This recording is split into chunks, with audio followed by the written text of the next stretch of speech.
6월 달에 시행한 ERP 정보관리사 물류 2급 이론 시험 기출문제 풀이 시작하겠습니다.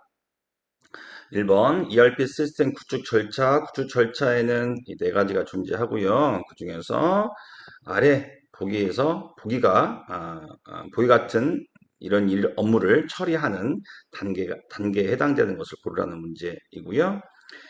아, 대부분 뭐 요거로 나왔는데 모듈 조합화 이런 단어로 나왔던 문제인데 좀 문장을 길게 풀이해서 표현을 하고 있습니다. 자, 모듈을 조합화한다. 따로따로 별개로 이렇게 만들었던 것들을 서로 통합시키는 그런 작업을 구축 단계에서 세 번째 단계죠. 분석, 설계, 구축, 구현 세 번째 단계에서 이루어집니다. 그래서 이게 조합 단계, 즉 통합 단계가 잘 원활하게 지게 하기 위해서 테스트를 거치게 되고요. 이제 구현 단계에서는 이제 실제 데이터를 가지고 또 테스트를 하게 되는 그런 순서로 진행을 하게 됩니다. 2번 가겠습니다. 가로 안에 들어갈 용어로 만든 것은 무엇이냐? ERP 시스템의 확장 기능 중 확장 기능 그래서 뭐 ERP 이렇게 얘기하는데요. 오리지널 ERP에다가 어떻게 보면 정통적인 ERP, 고유 ERP 뭐 이렇게 표현을 하기도 하는데 ERP에 어떤 시스템들이 추가적으로 개발되면서 필요에 의해서 개발되면서 이것들이 연결되게 통합되는 그런 형태로 이루어지고 있고요. 그래서 그걸 ERP 확장 기능이다 라고 얘기하고 있는데 그 중에서 이것들이 설명하는 확장 기능이 무엇이냐? 추가적으로 붙여진 시스템을 물어보고 있는 겁니다. 공급자로부터 소비자까지 이루어지는 자재, 제품, 서비스 정보의 물류 흐름을 운영함으로써 수요 공급의 일치를 목표로 하는 관리 활동, 공급자로부터 소비자까지 원활한 물류 흐름, 공급망 관리라고 얘기하고요. 영어로 SCM, Supply Chain Management의 약자가 되겠습니다. 공급이 원활하게 이루어질 수 있도록 효과적으로 관리하는 그런 시스템을 SCM이라고 얘기하고 여기 써 있네요. Supply Chain Management 답이 2번이 되겠습니다. KMS 이것도 지식 관리하는 시스템도 지식이라는 용어가 핵심 용어고요. 이건 CRM은 고객 관리하는 용어가 되겠습니다. 전부 다 ERP의 확장 기능 중에 하나가 되겠습니다. 3번 ERP 도입 전략 중에서 ERP를 우리 회사 자체적으로 처음부터 프로그래머가 개발한 방식이 있고 기존에 만들어져 있던 패키지를 사와서 일정 부분 고쳐서 사용하는 방식이 있는데요. ERP 패키지를 이용한 방식의 장점을 골라보고요. 그 중에 아닌 게 하나 있답니다. 그 아닌 것을 고르라는 문제인데 자, 이미 완성되어 있기 때문에 여러분들 더 좋은 ERP 그게 패키지거든요. 이미 로그인 딱 되면 업무 프로세서가 쫙 이미 만들어져 있지 않습니까? 이 자체 개발은 그 메뉴부터 업무 흐름부터 그것들을 효과적으로 프로세서가 정상적으로 이루어질 수 있도록 다 하나하나 만들어야 돼. 처음부터 디자인부터.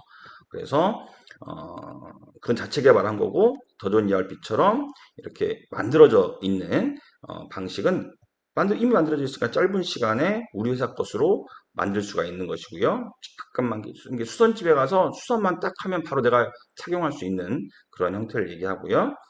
구현 실패 위험을 최소화할 수 있습니다. 이미 만들어져 있는 것은 이미 테스트가 다 되고 자체 프로그램의 버그를 많이 잡아놓은 상태이기 때문에 자체 개발하게 되면 계속 자체적 유지 보수를 계속 해야 되죠. 사용하다 보면 어떤 에러가 나고 그것들이 에러가 무엇인지 원인을 찾고 또 그걸 수정하는 작업 되게 시간이 오래 걸리면서 업무에 브레이크를 많이 걸리게 되죠. 그러나 3번 자체 개발을 하게 되면 우리 회사만의 프로그램이기 때문에 보안 우리 회사 것만 있기 때문에 다른 회사와 유사하지 않기 때문에 보안 기능은 자체 개발이 으뜸이라고 볼 수 있겠습니다. 그래서 ERP 패키지는 보안 기능은 약하고 자체 개발이 우리 회사만의 프로그램이기 때문에 다른 유사한 게 없으니까 서로 어떤 그 프로그램의 보안상의 구멍 이런 것들이 동일하지 않다는 거죠. 그래서 보안 기능을 강화할 수 있는 그런 게 자체 개발 고유한 거기 때문에 기능의 확장이 용이한 것은 ERP 패키지 예를 들면 도전 같은 회사에서 기능을 확장해서 이미 다른 프로그램을 개발을 하고 있습니다. 그래서 그것들이 완성되면 바로 서비스를 추가해서 우리가 일정 서비스를 요금받거나 아니면 업데이트를 통해서 받기만 하면 된다는 거죠. 그런데 만약에 이것을 자체 개발한다고 한다면 처음부터 또 작업에 시간이 오래 걸리고 비용도 많이 들게 되고 또 유능한 프로그래머가 있어야 되면 또 그것들이 버그가 없이 원활하게 돌아가게 하기 위해서는 또 시일이 필요하게 되는 거죠. 그래서 기능 확장이 용이하진 않다. 자체 개발이. 그래서 1번, 2번, 4번이 ERP 패키지를 이용한 장점이고요. 자체 개발의 장점은 3번, 보안이 강화될 수 있다라고 얘기할 수 있겠습니다.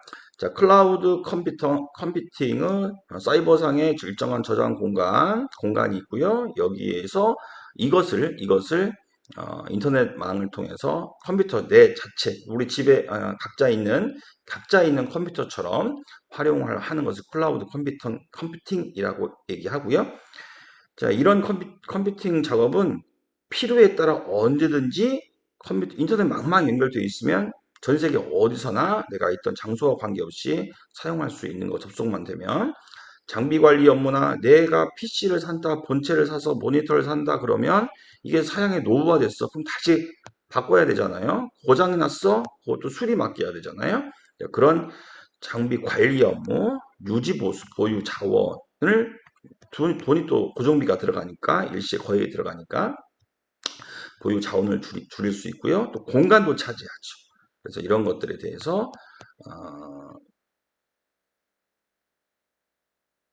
보유 자원을 줄일 수 있기 때문에 클라우드 컴퓨팅의 장점이라고 할 수 있겠고요.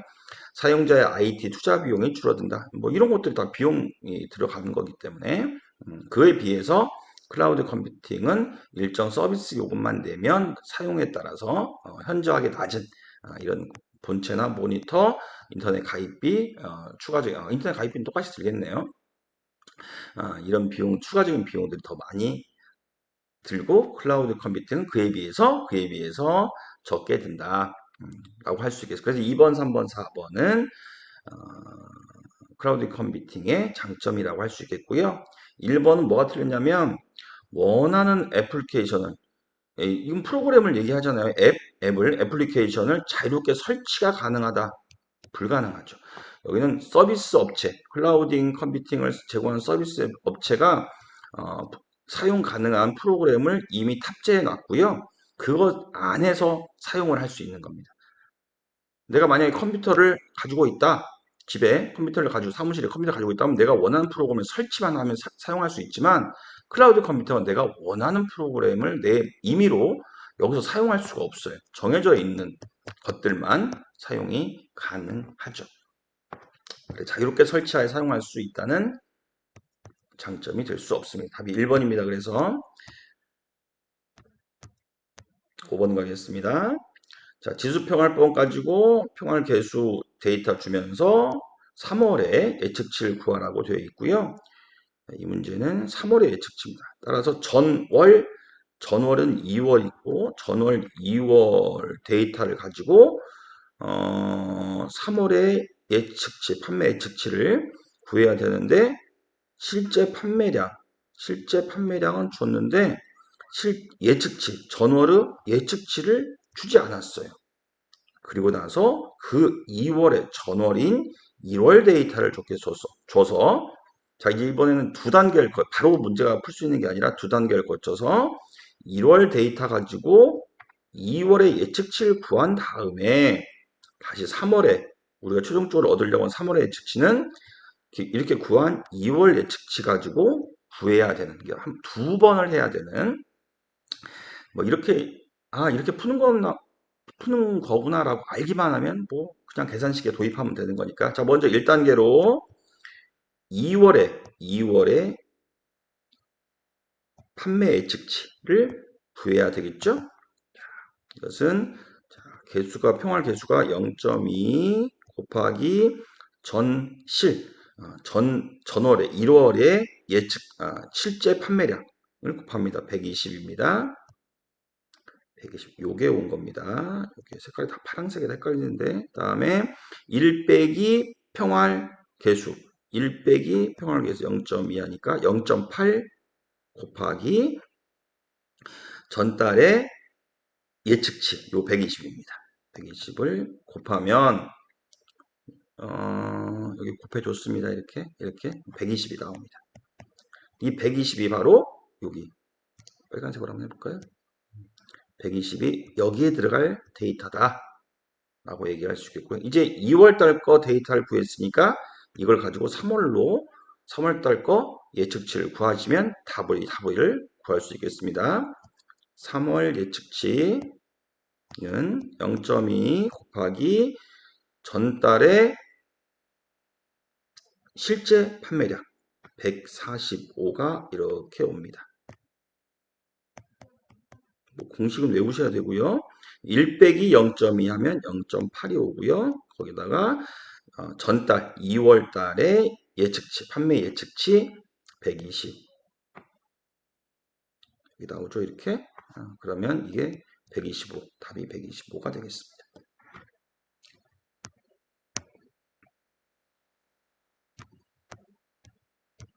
6번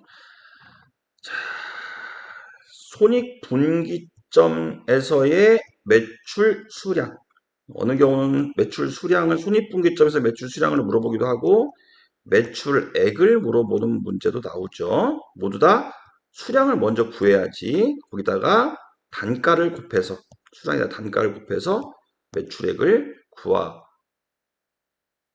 됩니다.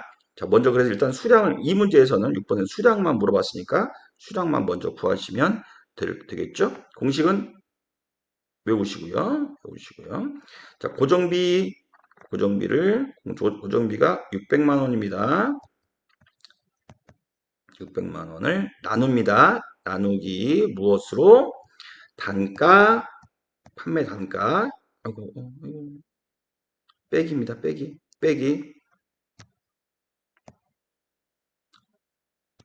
1200원 판매 단가 빼기 변동비 200원을 빼면 600만원 나누기 1000원 되는 거죠. 그러면 개수는 6000개가 답이 되겠습니다.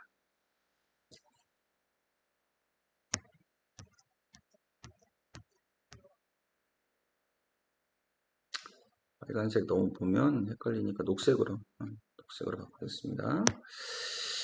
7번 매출 목표액을 결정하는 데 중요한 고려 요소인 시장 점유율을 확대하고자 할 경우에 영향을 받는 요소로 가장 옳지 않은 것을 골라라.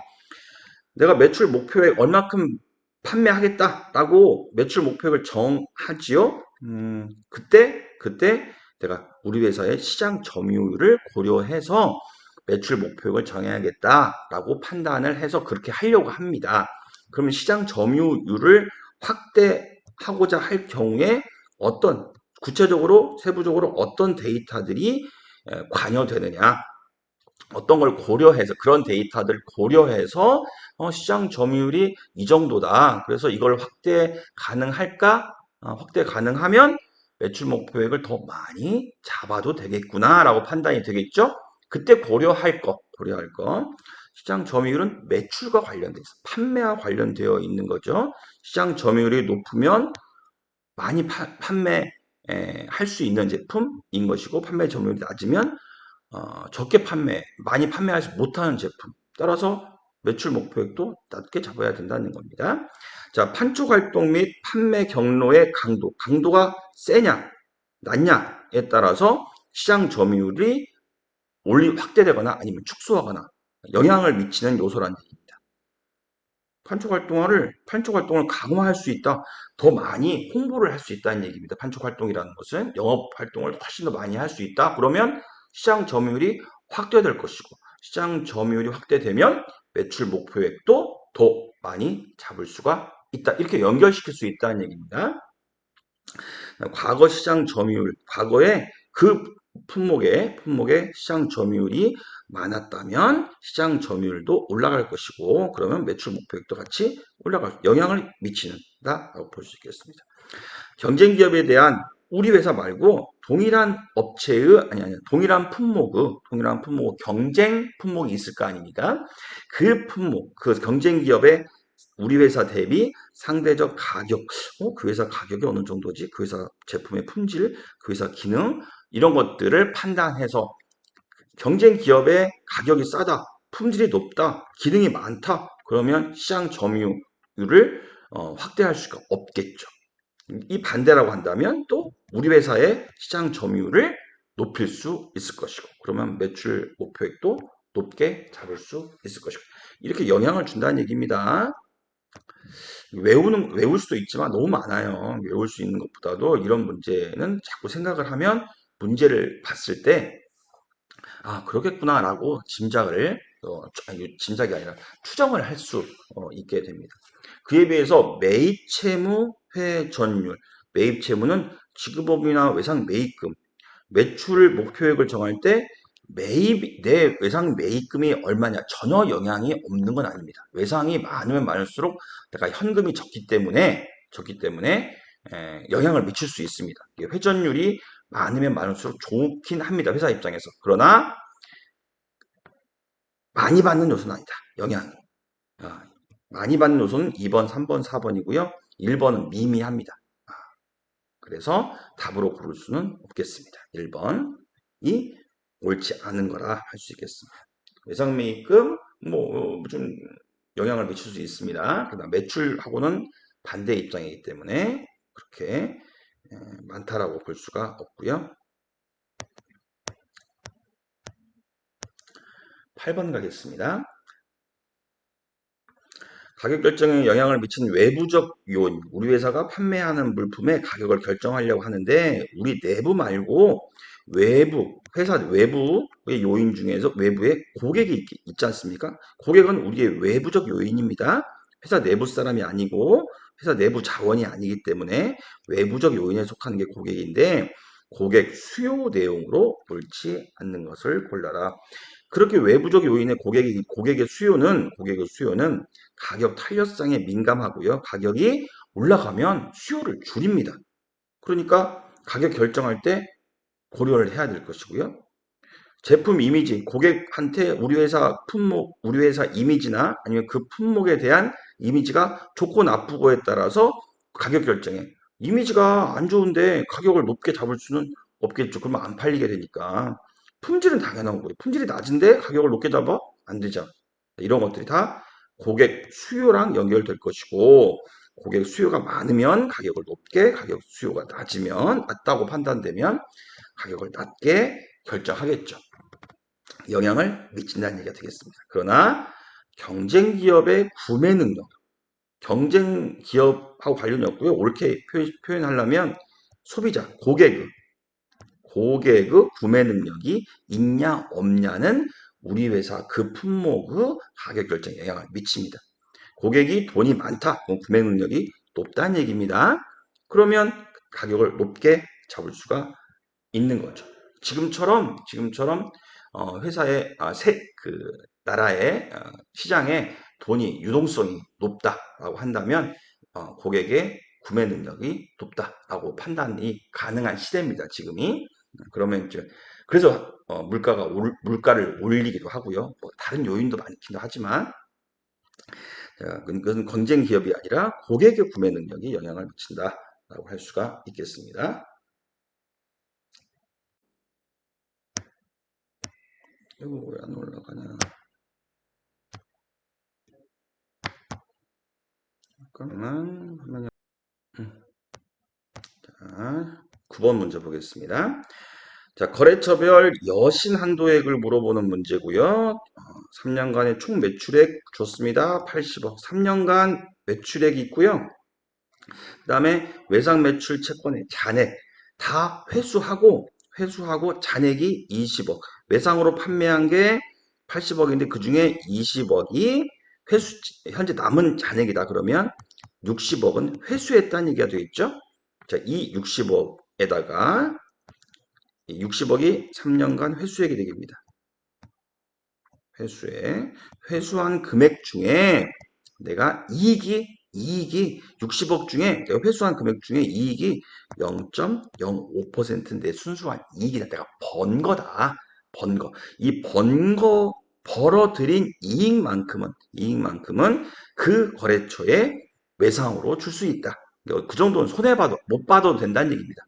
못 받아도 될 정도의 최대치를 이렇게 구하는 공식이 있다. 자, 그래서 이렇게 구하면 3억입니다. 3억. 답이 그래서 1번. 과거 총이익액, 그 과거가 3년을 기준으로 하고 있는 거고요. 총이익을 비율을 곱해서 구한 겁니다. 그래서 이 정도 번 것을 이용해서 그 거래처에 최대로 빌려줄 수 있는, 외상으로 거래할 수 있는 금액을 설정하는 방법이 이렇게 구하는 방법이 되겠습니다. 10번. 자, 받을 어음의 회수 기간을 이용해서 어음의 회수 기간을 물어보고 있는 문제고요. 공식을 외워야죠. 13억, 2억, 3억, 5억 이렇게 어음과 현금이 공존하고 있고요. 자, 이것을 합합니다. 그러면 23억을 구할 수 있고요. 자, 각각의 현금에는 회수 일자를 곱해 주는데 현금은 내가 기다릴 필요가 없는 거죠. 회수가 이미 됐으니까 0원이 되는 거고 0이 되고요. 자, 2억은 30일짜리, 3억은 60일짜리, 5억은 90일짜리 이걸 곱하면 결과치가 60, 180 계산기가 있어야 됩니다. 그러니까 이런 문제 풀려고 하니까 개인들이 계산기를 가지고 가셔야 돼요.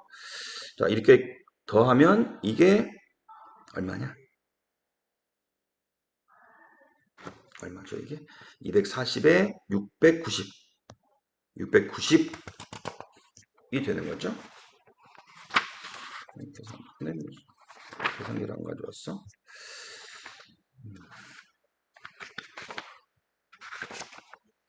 690 맞네요. 690을 23 요것으로 나누어 주는 게 회수 기간이 되겠습니다.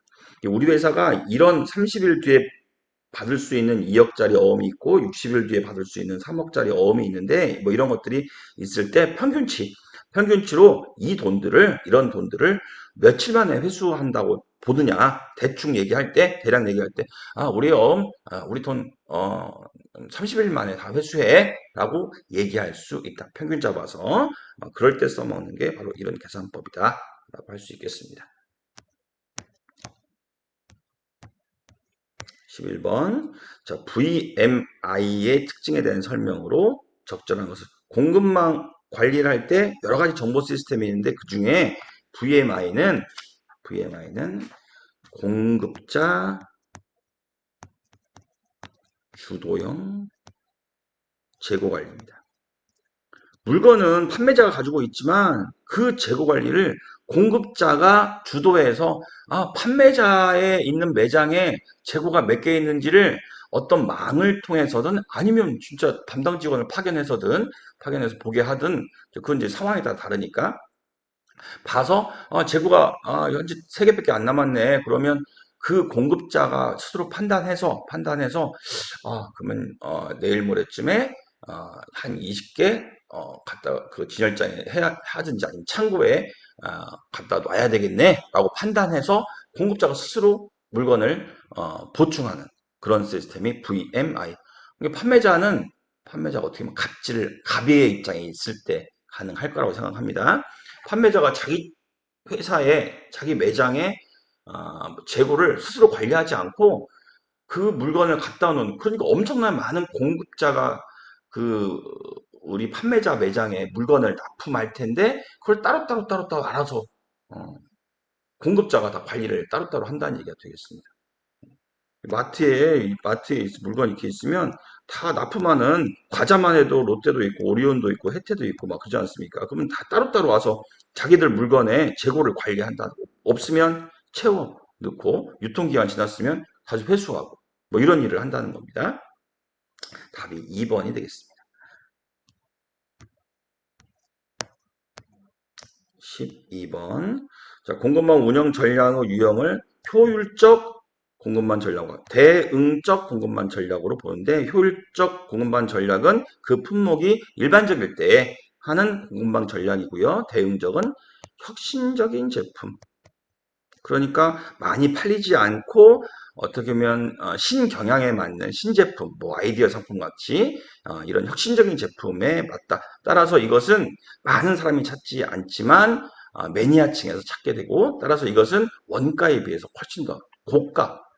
따라서 하나 팔리면 이익은 많이 남는데 대신 팔리는 개수가 적은 경우에 쓰는 공급망 전략이 바로 대응적 공급망 전략이라고 할 수 있겠습니다.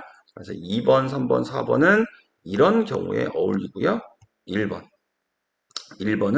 이렇게 효율적 공급망 전략이 흔히 많이 생활 필수품처럼 흔히 많이 팔리는 것, 높은 재고 회전이 많이 팔리고 많이 다시 물건이 들어와야 되고요. 굳이 많이 갖다 놓을 필요, 낮은 재고 수준을 유지하는 그런 경우에 효율적 공급망 전략을 쓰고요. 고객 중심인 경우는 이렇게 혁신적 공급망 전략을 사용하시면 되겠습니다. 13번.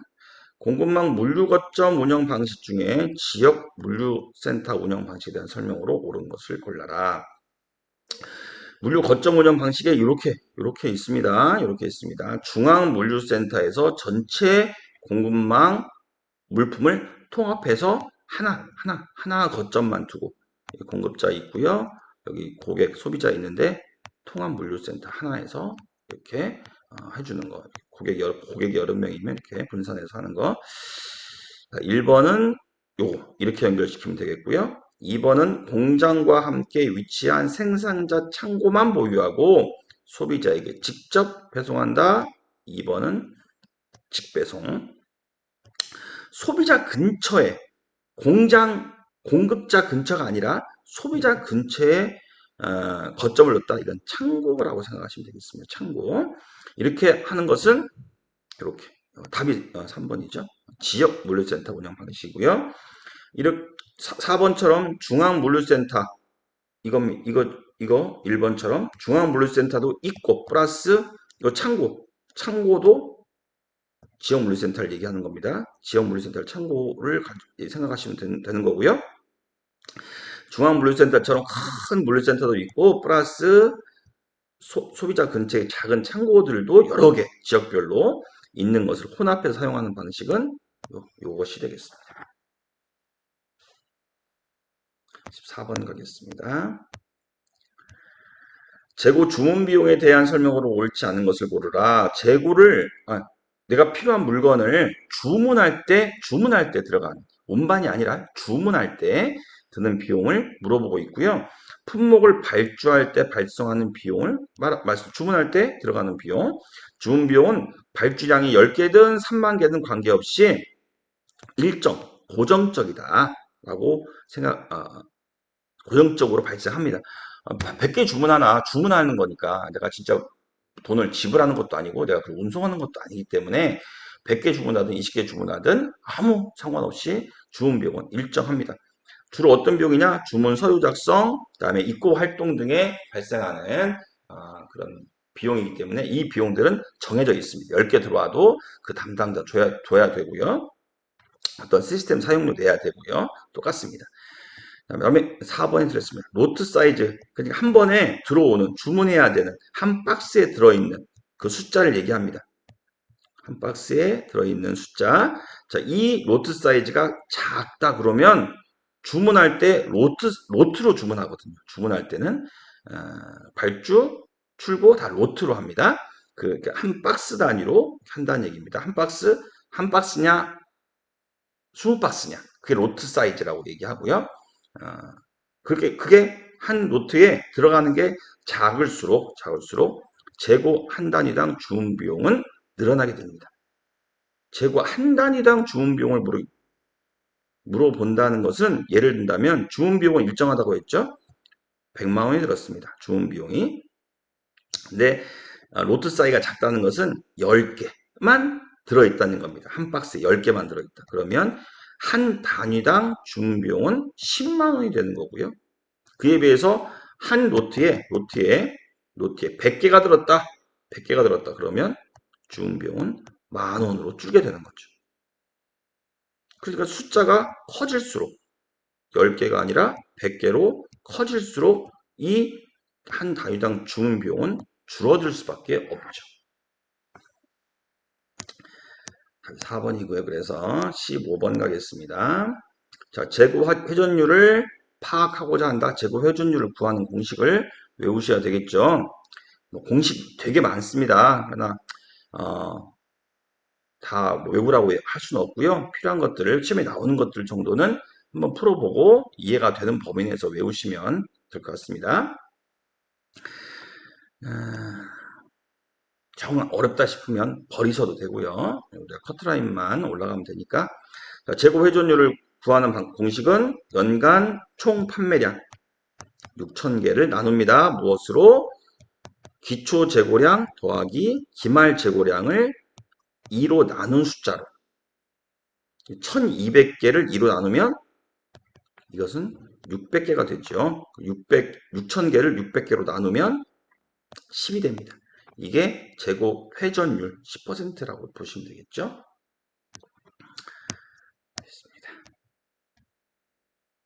16번. 자, 이런 특징을 가지고 있는 운송수단을 고르라는 얘기입니다. 자, 대중화, 대량 물건, 중량, 중형 물건, 그다음에 중거리, 원거리에 적합한 것. 자, 화물 차량은 일단 아웃입니다. 소량에 어울리고요. 다음에 단거리에 적합하니까 다른 거에 비해서 1번 첨철도나 선박에 비해서 파이프라인에 비해서 단거리입니다. 자, 운임이 탄력적이다. 변동이 심하다. 이런 얘기가 되겠는데 자, 그런 것은 선박에 해당되는 것이 맞고요. 다른 것은 비탄력적이 되겠습니다. 변동이 그렇게 심하지 않다는 얘기입니다. 기후 영향을 많이 받는다. 기후 영향을 많이 받는 것은 철도 운송도 아웃입니다. 아까 화물차량 아웃됐죠? 이것 때문에 아웃됐고요. 다음에 기후 영향을 받지 않는 게 철도 플러스 파이프라인은 절대 기후 영향을 받지 않습니다. 이렇게 하면 파이프라인도 아웃됐습니다. 안정성이 낮은 거 선박이 되겠습니다. 일반 운송 한꺼번에 그 주문한 공장에서부터 그 다음에 화물의 출발지부터 도착지까지 흐트러짐 없이 그대로 포장한 채로 그대로 가는 거. 그게 일관성이 있다라고 얘기하는데요. 선박은 공장에서 선박까지 화물차로 이동을 해야 됩니다. 그것들을 한 대 묶어서 선박에 싣게 돼요. 별도의 컨테이너나 이런 데 실어서 합쳐서 하게 됩니다. 이게 옮겨야 된다는 얘기죠. 옮기는 작업 없이 쭉 가는 것은 이런 파이프라인이나 화물 차량에 적합한 거고요. 선박은 이동을 시켜야 돼요. 옮기는 작업을 해야 되기 때문에 일관성이 있다라고 얘기하지 않습니다. 그래서 어렵습니다. 어렵다. 그게 옳은 수단이 되겠습니다. 2번이 되겠습니다.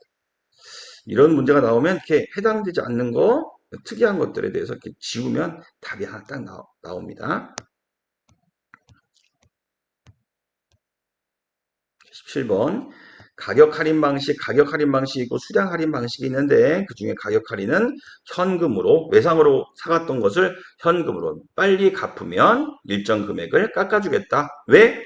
내가 이자를 손에 보고 있기 때문에 외상으로 물건을 줬다는 것은 그만큼 내 돈이 들어가고 있다는 거고요. 그에 대한 이자 비용, 그다음에 자꾸 독촉을 해야 되고, 그다음에 매출 채권에 대해서 관리를 해야 된다. 전산상으로 관리해야 되고, 영업사원이 추금사원이 관리를 해야 되고, 전화해야 되고, 왔다 갔다 해야 되고, 독촉을 해야 되고, 그런 비용들이 바로 그런 비용이 들 바에는 내가 빨리 갚으면 할인해 주겠다는 것이 되겠습니다. 자, 개념은 1번이 개념이 되겠고, 현금 할인 방식의 개념이 되겠고요. 왜 깎아주느냐? 내가 들어갈 요돈 때문에 깎아주는 거다. 현금 지불 거래처를 우대한다. 나도 현금이 필요하고, 현금이 있으면 자본 회전율을 내가 높일 수 있다. 내 자본이 현금이 많이 확보하고 있기 때문에 자본이 많이 현금으로 돌릴 수 있다는 겁니다. 따라서 자본 회전율은 높아지는 거죠. 답이 옳지 않은 걸 고르니까 3번이 되겠습니다. 18번 원가 요소를 반영하는 제조 원가. 제조 원가면 직접 재료비, 간접 재료비 더하면 됩니다. 그게 바로 제조 원가가 되겠죠. 직접 재료비 36,000원, 직접 노무 원가, 노무비 4만원 더하고요. 고정 제조 간접비입니다. 28,000원, 변동 제조 원가 24,000원을 더하면 되고요. 이 판매비와 관리비는 제조 원가에 포함되지 않습니다. 답이 그래서 더하면 128,000원 계산기로 누르시면 나올 것이고요. 판매비와 관리비는 이런 제조 원가, 직접비와 간접비를 더한 제조 원가에다가 더하기 판매비와 관리비를 더하면 이건 판매 원가라고 하는 새로운 용어로 해석이 되죠. 공식 있습니다. 여기다가 이제 내 이익을 더하면 판매 가격이 되는 거고요. 자주 나오는 문제니까 이 정도는 아셔도 될 것 같습니다. 우리 회계 시간에도 나오고, 회계 시간 안 나오나? 하여튼, 자, 19번 가겠습니다. 구매시장 조사 개념에 대한 설명으로 옳지 않은 것을 골라라. 시장 조사는 제일 구매 단계나 판매 단계 제일 먼저 하는 게 시장 조사입니다. 이 시장 조사를 근거로 해서 구매, 판매 계획을 수립을 하게 됩니다. 시장 조사는 구매 시장의 정보를 수집하고 분석하는 과정, 정보를 막 수집합니다. 상황이 어떤지를 알아보는 문제인 건데요. 그다음에 2번, 3번 전부 다 시장 조사에서 하는 일들이고요. 4번이 틀렸습니다. 뭐가 틀렸냐? 시장 조사하는 방법에는 직접 조사가 있고요. 간접 조사가 있습니다. 직접 조사는 우리 직원이 가서 눈으로 시장 가서 확인을 하는 겁니다. 유동인구가 어느 정도인지, 그다음에 판매가 잘 이루어지고 있는지, 아니면 그 거래처가 시정도가 있는지를 직접 조사해서 구매 시장에 가서 그 거래처를 선정하는, 공급업체를 나의 공급업체가 되겠죠. 선정하는 그런 작업을 하는 것이고요. 그게 아니라 사무실에서 인터넷이나 책자를 찾아서 그 회사 아니면 지금 경제 상황 어떤 공급업체가 적합한지를 사전 조사하는 것은 간접 조사 방법. 이게 간접 조사 방법입니다. 4번이 틀렸습니다. 그래서 20번 구매 방침 중 원가 절감 측면에서 자체 생산을 하느냐 아니면 다른 회사에 맡기느냐를 결정하는데 다른 회사에 맡기는 게 더 유리한 경우로 옳지 않는 것. 그 자체 생산이 더 좋은 경우는 어떤 경우냐를 골라내는 문제가 되겠습니다. 닭품종 소량 생산, 귀찮고 조금 이익도 안 남는 것은 다 외주 생산. 귀찮고 그다음에 이익이 안 남는 거. 이건 다 외주 생산을 하는 게 맞겠죠. 내가 하는 것보다 번거로워. 그다음에 돈도 많이 들어가. 근데 얼마 남지도 않아. 이런 것들을 닭품종 소량 생산이 그렇습니다. 품종이 많으면 필요한 기계도 많아지고요. 그다음에 일해야 되는 사람도 늘어나게 됩니다. 근데 소량 생산이니까 이익도 얼마 남지 않고요. 기술 진부가 있을 때는 그걸 막 계속 만들면 그건 얼마 지나지 않아서 팔리지 않을 거야. 그게 진부하거든요. 그 기술을 만들어 봤자 별로 도움이 되지 않는 미래성이 없다는 거죠. 그런 것은 아예 다른 회사에 맡겨버립니다. 내가 해야 될 일이 많다는 거, 해야 될 일이 많다는 것은 비용이 많이 들어간다. 얘기가 되겠습니다. 그게 바로 4번과 연결이 됩니다. 제조시설에 대해서 모델 변경이 잦아. 모델 변경이 잦다는 것은 새로운 기계의 그 변경된 모델에 맞춰서 내 기계를 새로 세팅을 해야 돼. 아니면 새로 사야 되든지. 자, 그런 비용이 낮다. 그런 비용이 낮은 경우. 모델 변경이 잦으면 비용이 많이 들어갑니다. 기계를 세팅하는 비용이 많이 들기 때문에. 그래서 이런 경우는 아예 외주에 맡기는 게 맞지만 기계 세팅하는 비용이 기계 세팅하는 비용은 고정 비용에 속하는 것이고요. 그 비용이 낮은 경우는 내가 하는 게 낫죠, 차라리. 얼마 세팅하는데 별로 돈이 많이 안 들어가. 이게 고정 비용은 날아가는 돈이거든요. 소멸돼 버리는 비용을 얘기하는데 한번 투자하고 나서 그래서 그런 비용이 낮다. 세팅하는데 비용이 얼마 들지 않는다. 그럴 때는 내가 하는 게 맞습니다. 답이 4번이 정답으로 고를 수 있는 얘기가 되겠습니다. 마치겠습니다.